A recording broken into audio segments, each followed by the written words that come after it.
So good morning, everyone. Good morning, Father. So, in the gospel reading this morning, Jesus faces this severe face-to-face kind of aggression. And he crossed from the Jewish side of the Sea of Galilee over to the non-Jewish or the pagan side.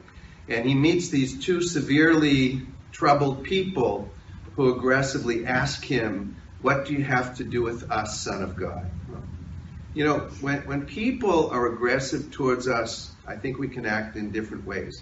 We can run in flight and get away from them as fast as possible, or we can become just as aggressive with them as they are with us.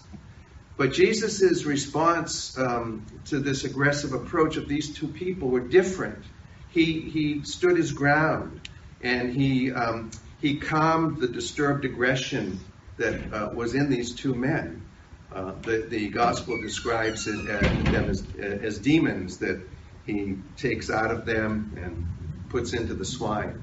But, their aggression is gone. He calms them. And we can respond in kind, I think, with very aggressive people and respond to them in that way as well.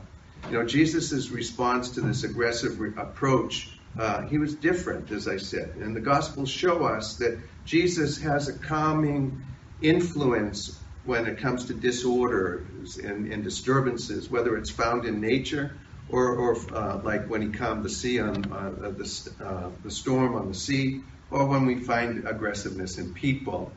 So we can find ourselves very troubled, I think, in our own lives, from one time to another.